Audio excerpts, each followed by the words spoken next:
మీ అందరిని కూడా దీవించును గాక, శక్తిపరచును గాక. దేవుని యొక్క శక్తి సామర్థ్యము ఇప్పుడు కూడా సజీవంగా నిలకడత్వంగా ఉండడానికి ఉన్నది గల సాక్ష్యం మనం సజీవులుగా ఉన్నది. సజీవులుగా లేని వారు దానిని పట్టించుకోరు, కానీ సజీవులుగా ఉన్న దేవుని బిడ్డలు దానిని పట్టించుకొని జీవించడానికి ప్రయత్నం చేస్తారు. అందుకే పగటి వేళ దేవుని యొక్క కృపలో అనుకుని మనం ఈ ఆరాధన కోడికలోకి రావడానికి దేవుడు మనలందరూ కూడా సహాయపరిచారు. దేవుడు ఎంత శక్తియుక్తంగా మనల్ని వాడుతున్నారు, నడిపిస్తున్నారు. గత 3 రోజులు ఉపవాస ప్రార్థనలో బాల్యభాగస్థను పొందుకోవడానికి, అందులో నేను ఉండడానికి దేవుడు కృపనిచ్చారు.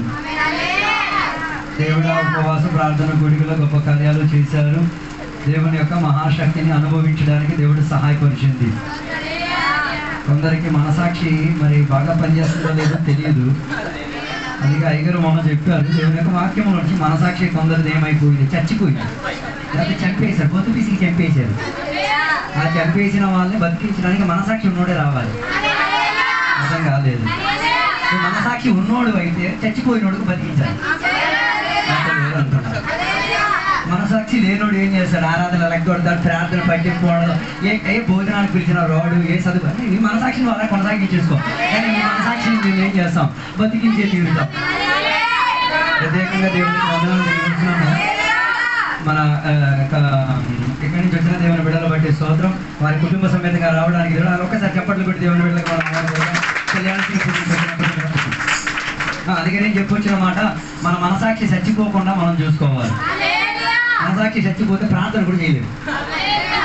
పరిస్థితుల్లో నాకు తెలియదు, ఎవరినైనా బాధ పెట్టి, ఎవరినైనా గాయపరిచి, ఎవరికైనా వేదన కలిగిన తర్వాత రాత్రి ప్రార్థన చేయడానికి వెళ్ళేటప్పుడే మనసాక్షి మాట్లాడుతారు, ఒరే పనికిరానోడా ఏం చేసావురా నువ్వు. ఇక మనసాక్షి వ్యక్తిపరంగా ఏం చేస్తాయి? కొందరితో మాట్లాడలేదంటే మరి నీ స్థితి ఎక్కడికి చేయాలి. అందుకే బైబిల్ గ్రంథంలో ఒక మంచి మాట రాయబడిన, మనసాక్షి లేని వాడు చేసే పద్ధతి ఏంటో ఒక్కసారి చూడండి. అది కాదు నా విషయం, ఎందుకు అది రావాలని ఆశపడినా చెప్పేసుకొని వెళ్ళిపోతా. మత్తయి సువార్త పుస్తకం 6వ అధ్యాయంలో ఒక చక్కని మాట రాయబడి ఉంది. మత్తయి సువార్త పుస్తకం 5వ అధ్యాయంలో దాని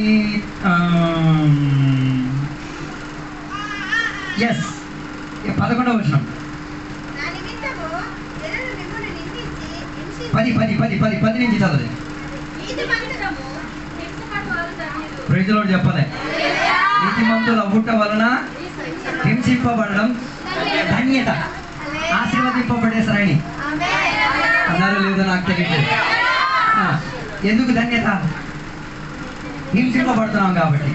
మనసాక్షి లేనోడు ఏం చేస్తాడు అంటే, మనసాక్షి లేనోడు ఏమవుతాడో తెలియదు, కానీ మనసాక్షి ఉన్నోడు దీవింపబడతాడు. వాడు నీతిమంతుడిగా మారిచారు. దాని తర్వాత చెప్పిన ఒక మంచి పదం ఉంది, ధన్యుడు వాడిది పరలోక రాజ్యం.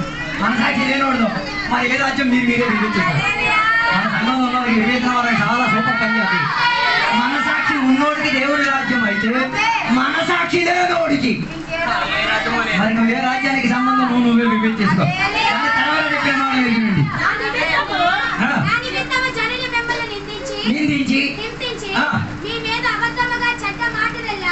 చెప్పాలి. నిందించి హింసించి మీ వాళ్ళు అబద్ధ మాటలు చెప్పినప్పుడు అర్థం చేసేసుకో మీ ధన్యులని. తర్వాత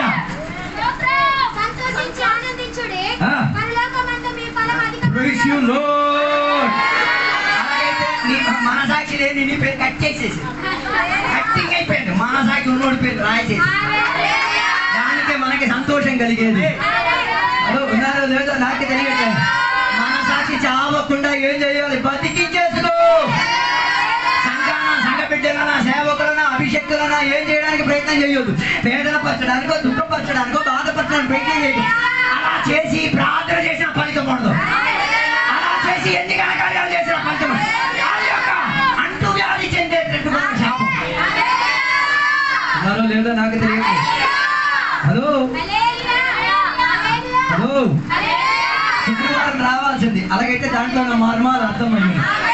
మీరు రాలేదు కాబట్టి మీకున్నది అన్ని యూట్యూబ్లో ఉన్నాయి, ఫేస్బుక్లో ఉన్నాయి, తీసుకొని చూడండి. అది కూడా చేత కాకపోతే వదిలి నా విషయం అది కాదు. నిర్గమకాండం 33వ అధ్యాయం 1వ వచనం. నుండి తోడుకొని వచ్చిన ప్రజలను Yes. బయలుదేరి నేను అబ్రహాముతోను ఇస్సాకుతోను యాకోబుతోను ప్రమాణం చేసి మీ సంతానమునకు దీన్ని ఇచ్చేదనని చెప్పిన పాలు తేనె ప్రవహించే దేశమునకు లేచిపోండి. చాలు. 1వ అధ్యాయం వాక్యం ఉందా? మొత్తం ఒక్కటే. Okay, right. నిర్గమకాండం 33వ అధ్యాయంలో ఇశ్రాయేల్ ప్రజలకి కలిగిన దాంట్లో దేవుడు ఇచ్చిన కొన్ని హెచ్చరిక గురించి అక్కడ రాయబడినది. కానీ మొదటి అధ్యాయంలో చెప్పబడుచున్న మాట, మీరు ఏం చెయ్యాలి? ఐగుప్త దేశాన్ని ఏం చెయ్యాలి? విడిచిపెట్టి తీరాలి. ప్రజలోడు చెప్పలేదు. అది ఆ ఇశ్రాయేలుడైనా నేటి సంఘస్థుడైనా నువ్వేం వదలాలి? ఈజిప్ట్ని వదలాలి. ప్రజలోడు రాలేదు. నాకు ఆశ్చర్యం కలిగిన మాట అది కాదు. ఈజిప్ట్ని వదిలి తీరడానికి ప్రయత్నం చేసిన వారికి దేవుడు తోడు రాలే. వచ్చారా? దాని 2వ వచనం చెప్తున్న మాట, నేను నీకు ముందుగా దూతను పంపి. అంటే దేవుడు లేకుండా ఎవరు పంపించారు? ఎందుకు? కొందరు పరిస్థితి కూడా ఇదే. దేవుడు లేకపోయినా పర్లేదు, కానీ ఏ దోత ఉందా నాకు ఉన్నారో లేదో నాకు తెలియదు. ఐగుప్త దేశం విడిచారు కానీ మనసులో నుంచి ఐగుప్త దేశం పోలేదు. అలాంటప్పుడు మరి అది దేవుడు అర్థం కాలేదు. ఉన్నారో లేదో నాకు తెలియట్లేదు. ఐగుప్త దాని మునుపటి అధ్యాయంలోనే మనం చూసాం. ఐగుప్త దేశాన్ని వదలలేదు అన్నదానికి ఉన్న ప్రమాణమే మొదటి ఆజ్ఞని ఏం చేసేసారు? తుచ్చీకరించారు. మొదటి ఆజ్ఞ ఏంటిది? నేను తప్ప నీకేం ఉండకూడదు. అన్ని ఒక దేవుడు నీకు ఉండకూడదు.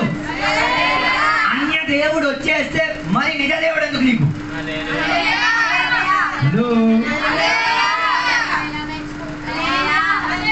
ఐగుప్త దేశం విడిచిపెట్టిన ఇప్పుడు కూడా చాలా మంది దేవుని యొక్క బిడ్డల హృదయంలో నుంచి, మనసులో నుంచి, ఆశల్లో నుంచి, జీవిత విధానంలో నుంచి, పనిపాట్లో నుంచి, ఆలోచనలో నుంచి, వివాహంలో నుంచి, కుటుంబాల్లో నుంచి ఏం పోలేదు.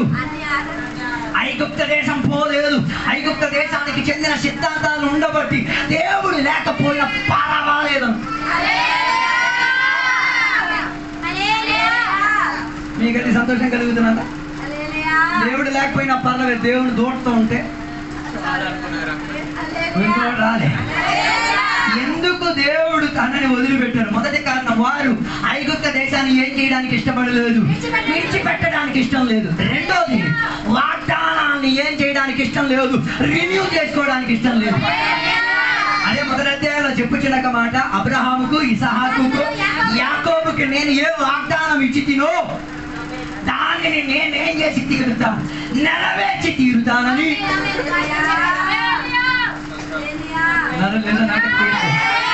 ఐగుప్త దేశంలో నుంచి దేవుడు నిన్న రప్పించిందే వాగ్దాన దేశంలో తీసుకెళ్ళాలి. వాగ్దాన దేశానికి వెళ్ళే ప్రయాణంలో కూడా ఇప్పుడు కూడా వాగ్దాన దేశానికి చెందినది లేవు.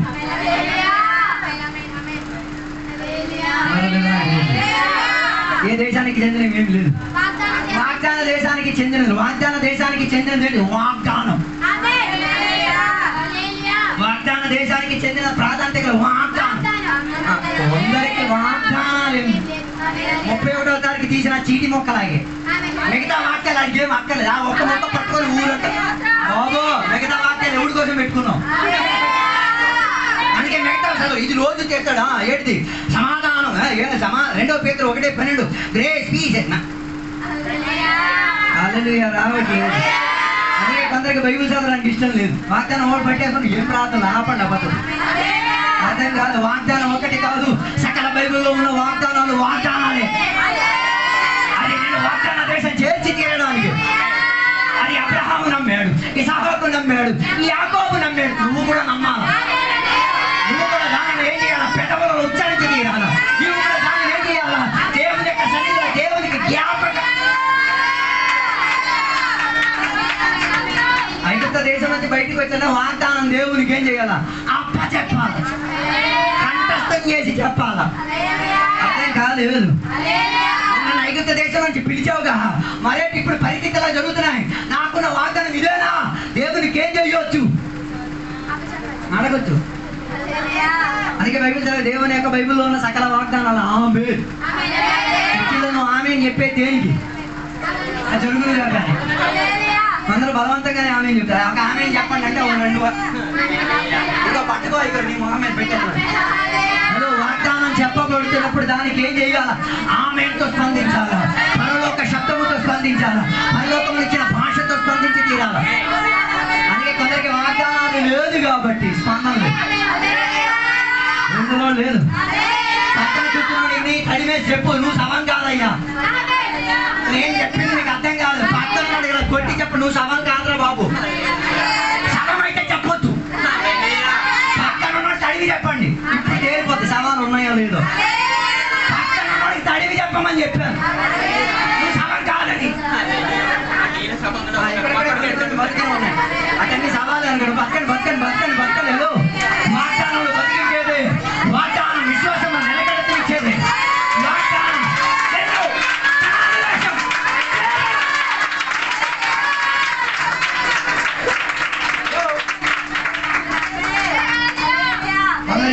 ఈయనకేం అక్కర్లేదు, వాగ్దానం అక్కర్లేదు. వాగ్దానం అక్కర్లేని వాడికి అన్ని దేవుడు కావాల్సింది, డ్యాన్సులు కావాల్సింది.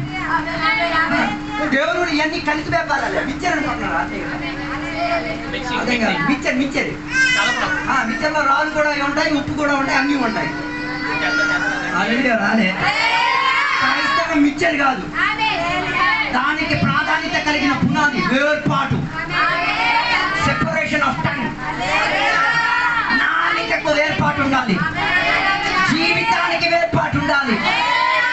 హలో, ఆచరించిన వ్యవహారానికి వేర్పాటు ఉండాలి, మాట్లాడే మాటలకు వేర్పాటు ఉండాలి, వస్త్రధారణకు వేర్పాటు ఉండాలి.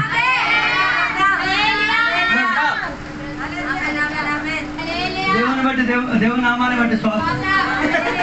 వేర్పాటు లేదు కాబట్టి దేవుడు పూజారులు లేపుతున్నాడు బుద్ధి నేర్పించడానికి. రాజా మనోహర్ గారు గడితే దేవుని స్తోత్రం.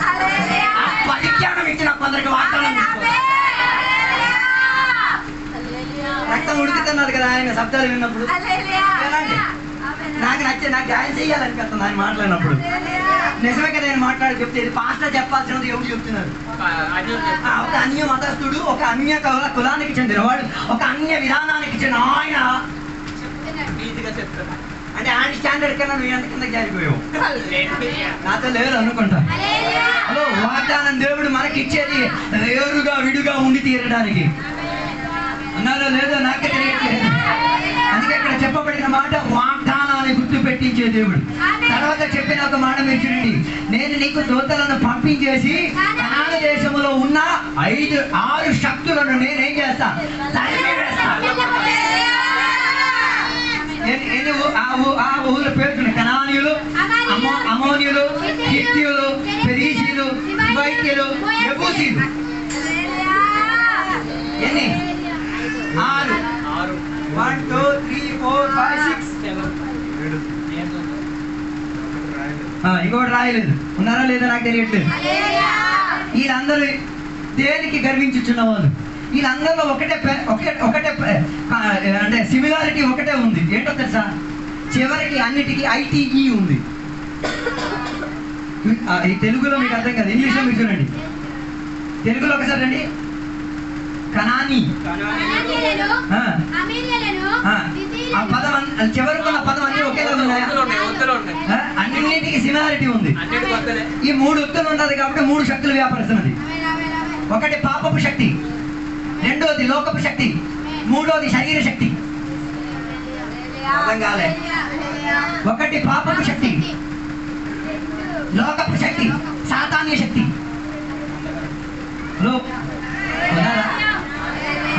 అందుకే వీరికి ఏం కావాలి? కులం. ఏం కావాలి?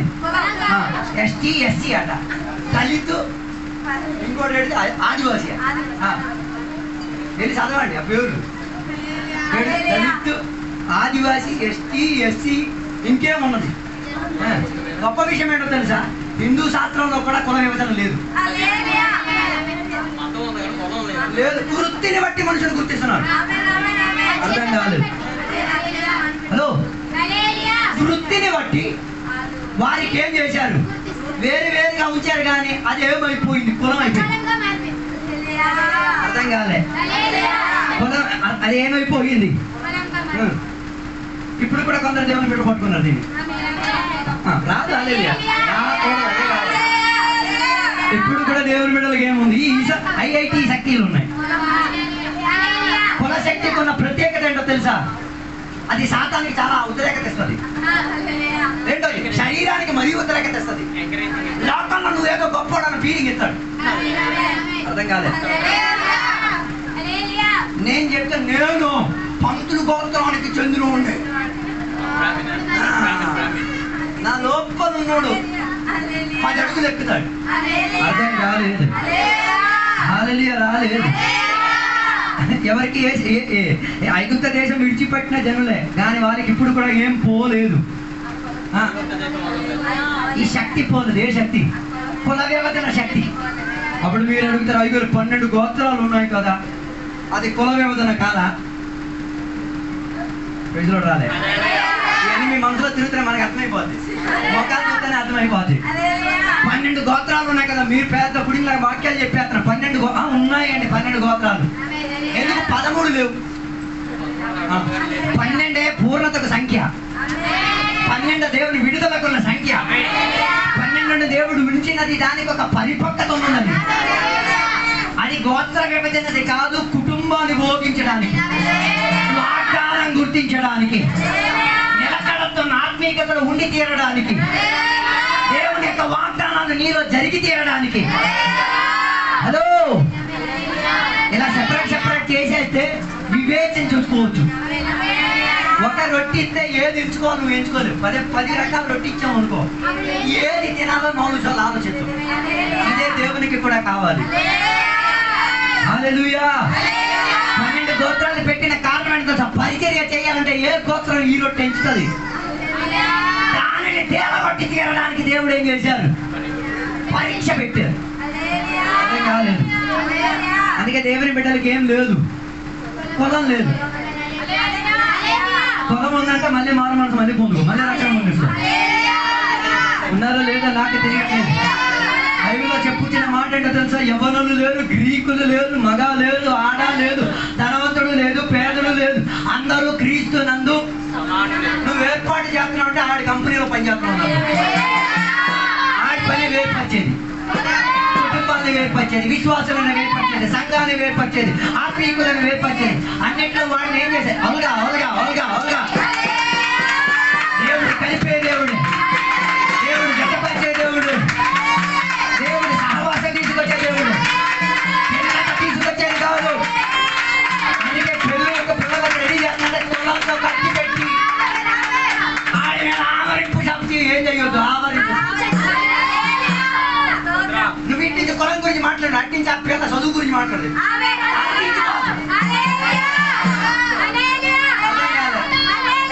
నువ్వు 20 అయితే అది 120.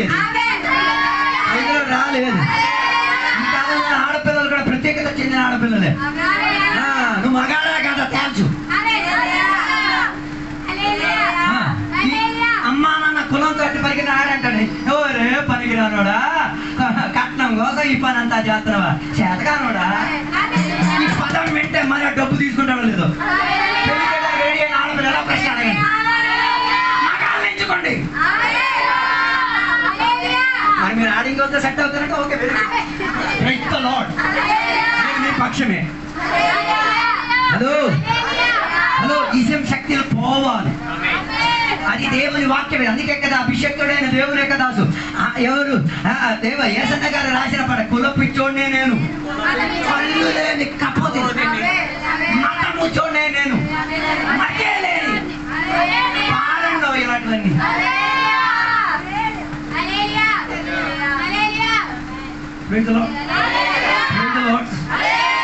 నువ్వు కులం పట్టుకుంటే మరి నీకు రక్షణ ఎందుకు? మరి నీకు వాగ్దానం ఎందుకు?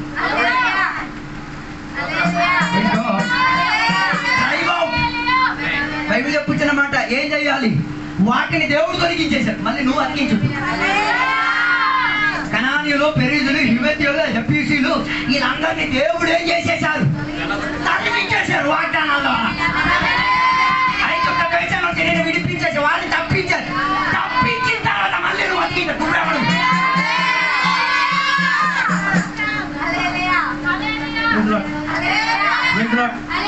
Hallelujah. Hallelujah. హల్లెలూయా. పురుషులు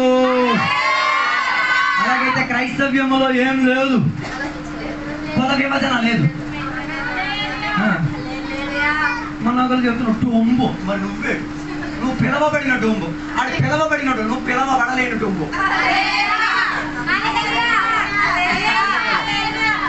ఆడి పండించిన పంటే నువ్వు తింటున్నావు, ఆడి తెచ్చిన చెమటలో ఉన్న సామానే తింటున్నావు, ఆడి ఎంగిల్ చేసిందే నువ్వు తింటున్నావు. నీకు అంత సత్తా ఉంటే విడిగా వేరుగా పంట పండించుకుంటూ సత్తా లేనప్పుడు మాతో కలిసి వ్యాపారానికి రాకూడదు.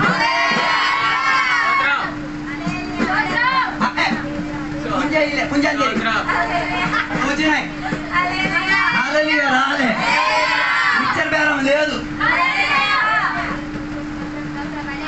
కలిసి దేవుని పెట్టిన రక్షణ పొందిన తర్వాత దేవుడు డ్రైవర్ చేసిన దాన్ని ఏం చేయకూడదు.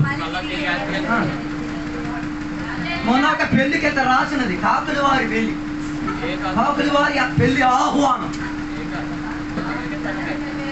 నేను అది కాకులు వారి కాదు. ఒక్కరికి ఆలోచన, ఎక్కడికి వెళ్ళి తినాలా వెళ్ళిపోవాలి. కొత్త లేదు నాకు తెలియదు. అక్కడ ఒక మనిషి కూర్చున్నాడు, ఆయన రండి సార్ రండి, ఇక్కడికి వచ్చాను పేరు నమ్మించేసుకోండి. ఏంటి ఎవరో తెలియడానికి. నేను అక్కడ రాసేశారు కదా ఎవరో తెలియడానికి, మళ్ళీ ఎక్కడా రాలేదు. రాలేదు, రాస్తే రాయండి. ఘనత చెందే వివాహం ఇక్కడ జరుగుతున్నది, వాక్యాధారంగా ఉన్న వివాహం ఇక్కడ జరుగుతున్నది, పరలోకానికి నిదర్శన కలిగే వివాహం ఇక్కడ జరుగుతున్నది. ఈ వివాహానికి వరుడు యేసయ్య, వధువు సంఘం. అప్పుడు గాలికి వెళ్ళినాడు కూడా, ఇదేట్రా బాబు, కాకులు వారి వివాహ ఆహ్వానం రాయకుండా ఏం రాసి వీడు, వరుడు యేసయ్య, వధువు సంఘం. ఈ పెళ్లికి మీరు ఆహ్వానం వద్దు, అడగడానికైనా మానగొస్తాడు. వచ్చి పెళ్లి పెద్దగా ఉన్నా నీ దగ్గరికి ఏంటండి ఇలా రాశారు, అప్పుడు చెప్పగలగలే నాయన. కొన్ని వదిలించేశారు దేవుడు నాలో, కొన్ని నాలో నుంచి తొలగించేశారు, కొన్ని వాగ్దానాలు నా లోపలికి వచ్చేసాయి, కొన్ని ఐగుప్త దేశ సిద్ధాంతాలు దేవుడు తీసేశారు. నేను వాగ్దాన సిద్ధాంతములు కనాను దేశం చేరాలంటే ఇది రావాలి.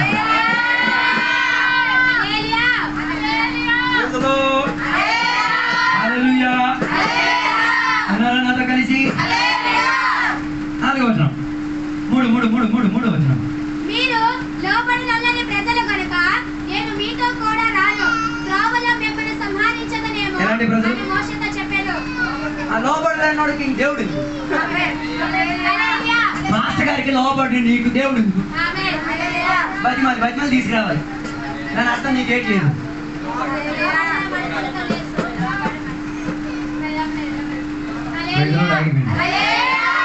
ఏం లేదు, లోపడాలి.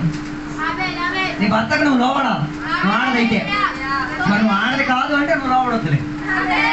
నేను ఏం పని పిలుచుకొని నువ్వే వచ్చేవారని డిసైడ్ చేసి నాకు వచ్చేవాడు. బైబిల్ చెప్తున్నది, స్త్రీలు ఏం చేయాలి, పురుషులకు ఏమై ఉండి తీరాలి, సంఘం క్రీస్తుకి ఏమై ఉండి తీరాలి, విశ్వాసి పాస్టర్ గారికి ఏమై ఉండి తీరాలి. పాస్టర్ గారికి స్టోరీ చెప్పడానికి రెడీగా ఏం రాలేదు, పాస్టర్ గారు చెప్పాలి. నెక్స్ట్ టైం స్టోరీ చెప్పడానికి స్టోరీ ఉండకూడదు.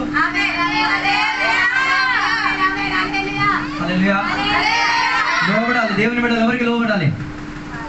లోబడలేదు అనుకో, వేరెవడో నిన్ను లొంగ తీస్తాడు. అర్థం కావలేదు. ఇశ్రాయేల్ ప్రజలు గొర్రెలను మేపినవారు. గొర్రెలను మేపేటప్పుడు డబ్బు అధికంగా రావట్లేదు. దేన్ని మేపడానికి మొదలెట్టారు, పందులు మేపడం మొదలెట్టారు. రాలే దేన్ని, ఏది అపవిత్రం చెప్తుందో, ఏది వ్యవస్థ చెప్పుచున్నది అది పనికొచ్చేది కాదు, దానిని ఏం చేయకూడదు, భుజించకూడదు, సేవించకూడదు అని చెప్పినప్పుడు ఇప్పుడు దేన్ని నమ్ముతున్నారు. మరి దురాత్మ గుంపులో కాకపోతే ఇంకెక్కడ ఉండదు. ఉన్నారో లేదో నాకు తెలియట్లే. మందుకున్న ఒక ప్రత్యేకత ఏంటో తెలుసా, ఏది తొలి ఉన్నది ఏం మొదలదు. ఎంత కడిగి శుభ్రం పొట్టి 10 కోట్ల రూపాయలు స్ప్రే కొనేసి రాయించిన బోర్డు కానీ. హలో, విధేయత లేని ఉంటాడు ఇలాగే, లోపడని వాడు కూడా ఇలాగే. ప్రజలు రాదు, నాకు కావాలి. అదో లోబడాలి. లోబడని జనానికి దేవుడు ఎందుకు? పాస్టర్ గారు కావాలి, తన ప్రార్థన కావాలి, ఆయన నీ ఇంటికి వచ్చారు. నువ్వు లోబడకపోతే ఇంకెందుకు? లోబడుతున్నావు అంటే అలాంటి వాడికి దేవుడు కావాలి. లోబడడానికి ఏం అక్కర్లేదు. అందుకే ఇక్కడ చెప్పిన మనం లోబడాలి. లోబడని జనాంగం కాబట్టి నేను మీతో కూడా రాను. ఎక్కడ చంపేద్దాం? కానీ దేవుడి బిడ్డల త్రోవలో చచ్చిపోవడానికి కారణం ఏంటి? ఆత్మిక త్రోవలో చచ్చిపోవడానికి కారణం ఏంటి? లోబడ్డు. అభిమానం చెందే సంఘం మన సంఘం. 23 మంది చనిపోయారు. అందులో 2-3 ఉంటారు లోబడకుండా చచ్చిపోయారు. మిగతా మంది లోబడే. రోజులో రాలేదు. 23లో ఇద్దరు లోపడాలంటే మిగతా పరిస్థితి నేను విభజించట్లేదు, కేవలం ఒక స్టాటిస్టిక్స్ చెప్తున్నాను. ఈ 20 సంవత్సరాలు ఎంతమంది చనిపోయారు? 23. నెక్స్ట్ ఇయర్ నేను కావచ్చు, నువ్వు కావచ్చు, ఎవరైనా కావచ్చు. లోపల తెచ్చుకోండి. లేదో నాకు ఎందుకు దేవుడి ఇశ్రాయేలీయులు తోడుగా రాలేదు? వీడు లోపడలేదు. నేను లోపడలేదు కాబట్టి వీడి ప్రాణం ఏం చేయాలి? తీసేయాలి. అందుకే దేవుడు రాలే. నాతో కలిసి తర్వాత చెప్పిన మాట 4వ వచనం. ప్రజలు ఆ దుర్వార్తను విని దుఃఖించిరి, యవనులు ఆభరణంలో ధరించుకొనలేదు. నెక్స్ట్ ఆభరణం ధరించుకున్నారు. రాదు. అందరూ దేవుని బిడ్డ అయిపోతారా? అవ్వలేదు. రాదు. నువ్వు దేవుని బిడ్డని చెప్పుకు జరగచ్చు. అవ్వాలంటే ఏం చేయాలి? పొగం వదలాలి, వాగ్దానం పట్టుకోవాలి, ఇంకేంటిది విధేయత చెందాలి. ఇంకా ఎయ్యడం పెద్ద కష్టమేం కాదు. ఎయ్యడం ఎవడైనా ఎత్తాడు. తీసి మాట్లాడు. నా ఇంటి చరిత్రలో ఎవడు వేయలేదు కాబట్టి గట్టి ధైర్యంతో చెప్తున్నాను. వేసేదాన్ని కూడా ఇంటికి కూడా తేను. నీ పరిస్థితుల్లో మనకు తెలియదు. అయ్యగారు నీ పెళ్ళి అవ్వదు, పెళ్ళి అవ్వట్లేదు కావాలనే ఇలాంటివన్నీ వస్తున్నాయి. వాటికి విలువపడి చేసరిగే సరైపోతుంది. నువ్వు వచ్చిన మొత్తానికి కోపిచ్చే మన దగ్గర కదా అక్కడ కూడా ఉంది. మీరు శిల్పి పట్టుకున్నారు కదా, కలిపి పట్టుకున్నారు. కుల వ్యవస్థ ఒకటి, రెండోది ఇంకోటి ఏడుది. ఇవైతే అల్లేదు. ఇక శుద్ధి ఇది జంప చేసేదానికి దీని జోడు ఆ శరీరానికి గుద్దుకుంటుంది. అయినా పిచ్చెక్కడి ఇది తీసేయాలి. వాక్యం అంగీకరించేది కాదు. అందరి ముఖంలో కాంతిపోయింది. కాంతి వచ్చా తోట ఈయనకి ఏముంది? దేవుడు ఆదాముని ఎలా పుట్టించాడు అన్న రెవల్యూషన్ వస్తాయి. నాకు తెలియదు. ఆదాముని దేవుడు సృష్టించినాడు, ఆ అవసరమైన కన్నాలు ఇచ్చారు. అది అవసరానికి నువ్వు వాడుతున్నావు. విధంగా జలుబు వచ్చినప్పుడు దీన్ని వాడుతున్నావు. మిగతా ఇంకా ఎక్స్ట్రా డెకరేషన్ దేనికి? ఇండైరెక్ట్ నువ్వెవడా దేవుడు? నేను నీకు చూపిస్తాను. నువ్వు తయారు చేసింది ఏం కాదు, నేను తయారు చేసి చూపిస్తాను.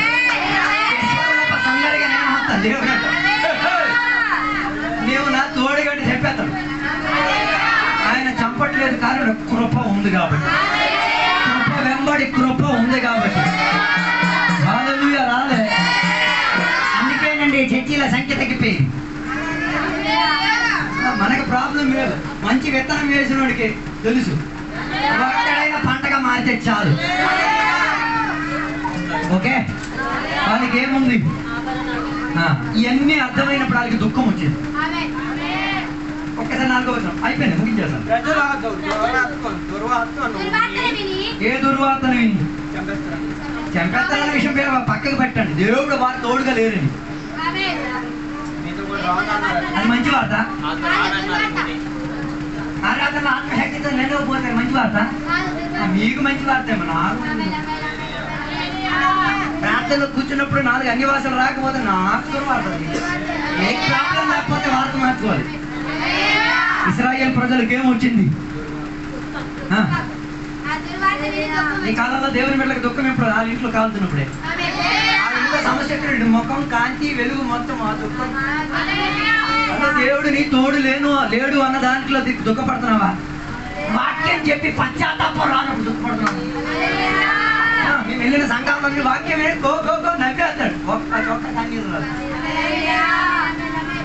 దాని అర్థం ఆ వాక్యం వలన నీకేం రాలేదు,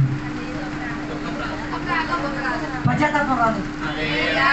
నేను అడిగే మాట, దేవుని విషయంలో దుఃఖపడితే అందరూ ఉన్నారు.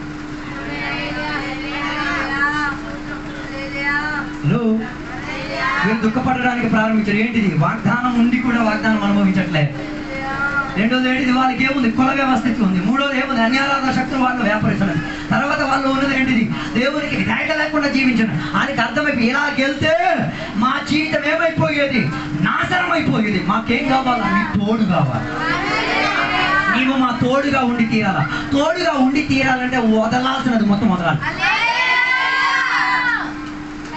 అది ఇసం శక్తి అయితే, కులశక్తి అయితే కులశక్తి తెలియదు. విధేయత లేనిదైతే విధేయత పొందుకు రావాలి.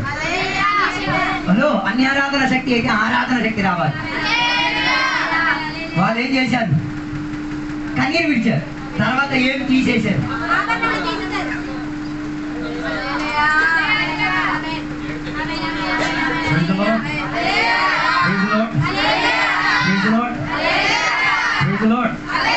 ప్రకారం మన సంఘంలో ఒక ఎంగేజ్మెంట్ కార్యక్రమం జరిగింది. కొందరు వచ్చాడు, అయ్యారు ఏది ఉంగరాలు లేవు, దండలు గిండలు ఏం లేదు, కాగితాలు చాలు.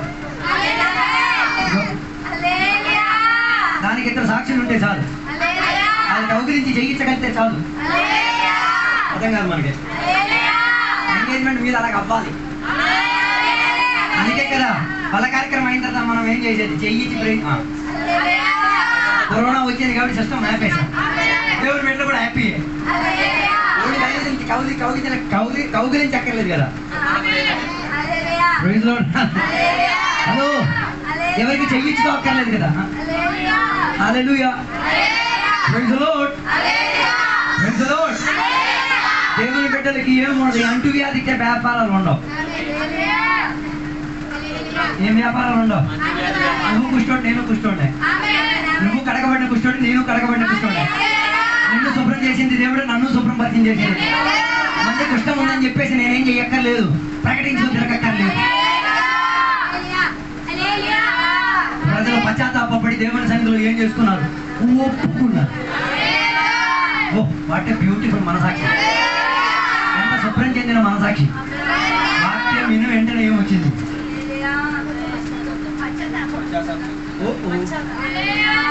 వాక్యం విని 7 సంవత్సరాలు అయింది.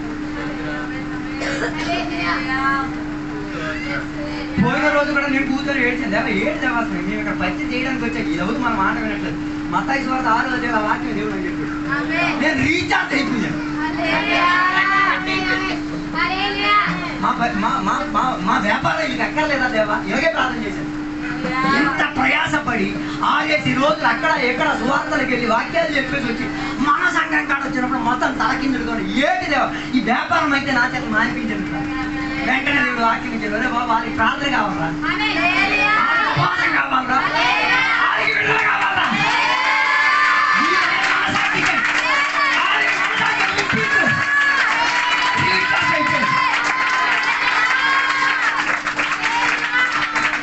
దేవుని రాజ్యం తొలగిపోయి నువ్వు దేవుని రాజ్యం ఉన్నావు కదా. నువ్వే వాడికి కరెక్ట్ దేవుని రాజ్యం చేసుకోవాలి. ఆడి పేరు దేవుడికి వచ్చేసాడు. నీ పేరు దేవుడు రాసేది. అప్పటి వరకు దుఃఖాక్రాంతుడైన నేను చెప్పలే. మన సంఘంలో ఉన్న యవనస్తులు బట్టి స్తోత్రం. 3 వారాల నుంచి స్వార్థలు వాక్యం మీద నాకు ఆతృతతో వస్తున్నాను. 5 గంటలకు ప్రార్థన అంతా 1:30కే వెళ్ళి వెయిటింగ్. నా అప్పుడు అమ్మిన కన్నేంది పులులే చెప్పలే. క్లీనింగ్ చేసినప్పుడు కొందరు వచ్చారు. వాళ్ళు క్లీనింగ్ చేసిన వాళ్ళకి ఎత్తారు కానీ ఎన్ని తిట్టారు నాకు తెలియదు. కానీ ఊరోని కట్టమంటే వీడి లోపల ఏదో ఉంది.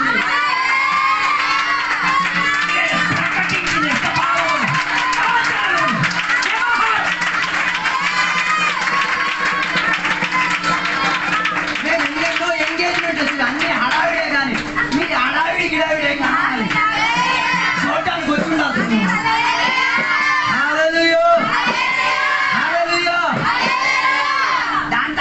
మనల్ని మంచోళ్ళ కాదా పరిశోధించడానికి నేను వెళ్ళలేదు. ఇది తొమ్మిది గంట మనల్ని కొందరు పెళ్ళిళ్ళు చేస్తారు, ఆ స్థలం అడగరు, క్లీన్ చెయ్యరు, అయిపోయిన తర్వాత ఆ తాత సొమ్ములాగా వదిలేస్తారు. నేను తిరిగి వెళ్ళాను, నా పేరు చెప్పేసి బాగు చేస్తారట.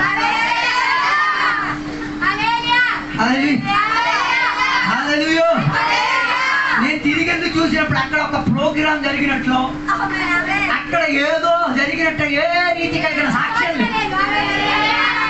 అది లోకానికి ఇచ్చే సాక్ష్యం.